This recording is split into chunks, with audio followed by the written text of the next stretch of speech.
Welcome to session 3. In this session 3, we would like to test for non-metallic ions, specifically sulfide ions, which is written as SO3 minus, sulfate ions, written as SO42 minus. Then we have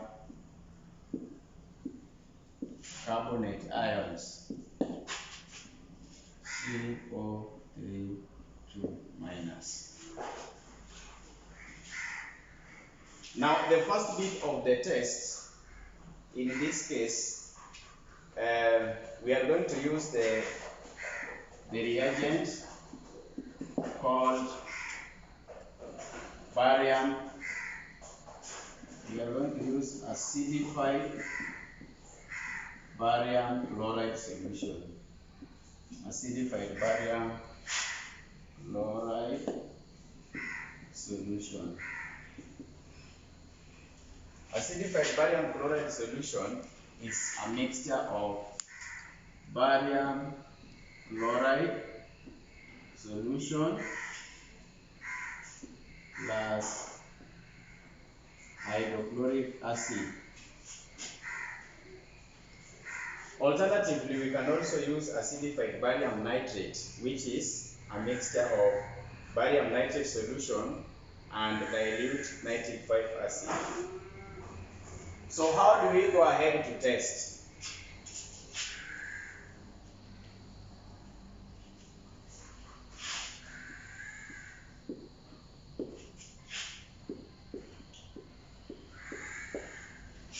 Now what you need to do, if it is a solid you are provided with, take that solid, put in a test tube, add distilled water to dissolve, and then take 2 milliliters of that test solution. You transfer into a clean test tube, and then you add acidified barium chloride solution. Now, if at all it forms insoluble white precipitate, insoluble white precipitate, then there is presence of sulfate ions.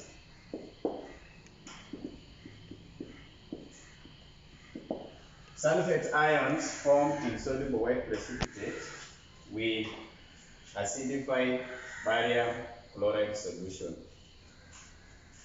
But if at all there is no precipitate, no white precipitate, no white precipitate, then there is also production of effervescence. Production of effervescence.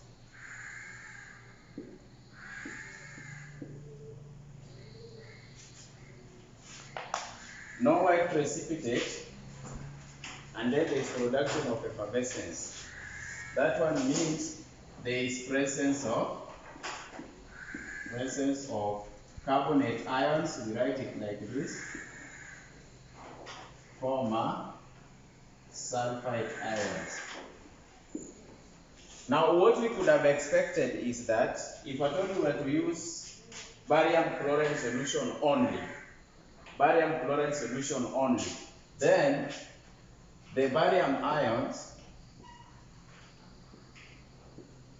react with the carbonate ions to form barium carbonate. There would be insoluble white precipitate. There would be formation of a white precipitate. But because of the presence of the hydrochloric acid in this mixture, then the carbonate ions I mean the barium carbonate ion form reacts with the HCl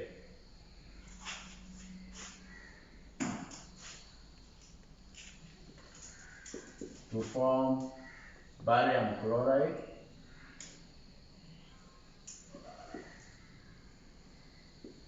plus water plus carbon 4 oxide.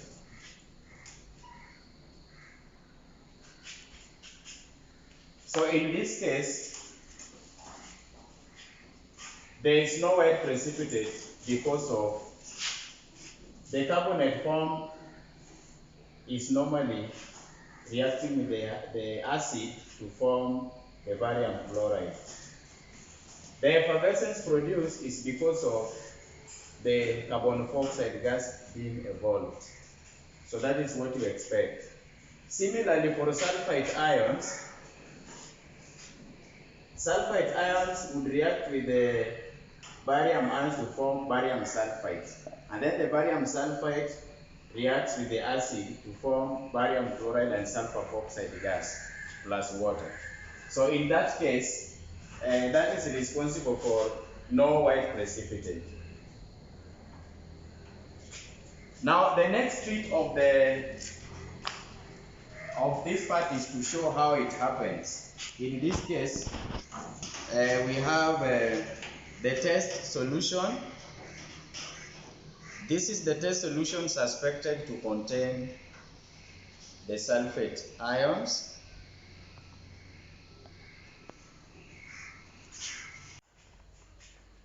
Where the sulfate ion, if you add the acidified barium chloride solution, the sulfate ion, for the sulfate ion there is formation of insoluble white precipitate.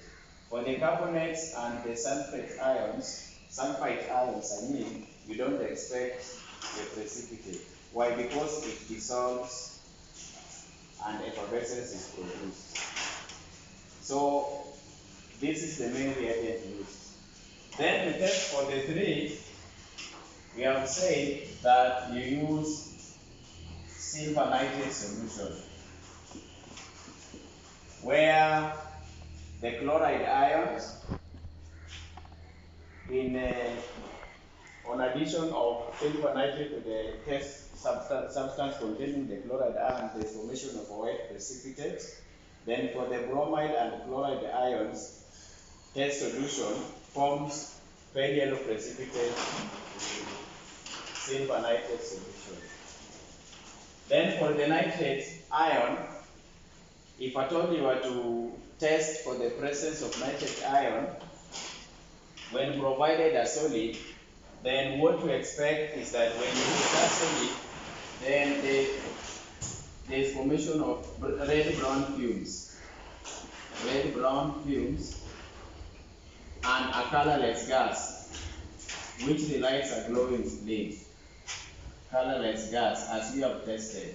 So the red-brown fumes is nitrogen oxide gas, and then the colorless gas is oxygen gas. Where nitrogen oxide gas changes moist blue litmus paper to red, and then the moist red litmus paper does not change. So this one is the summary of what we have learned, and it marks the end of this section.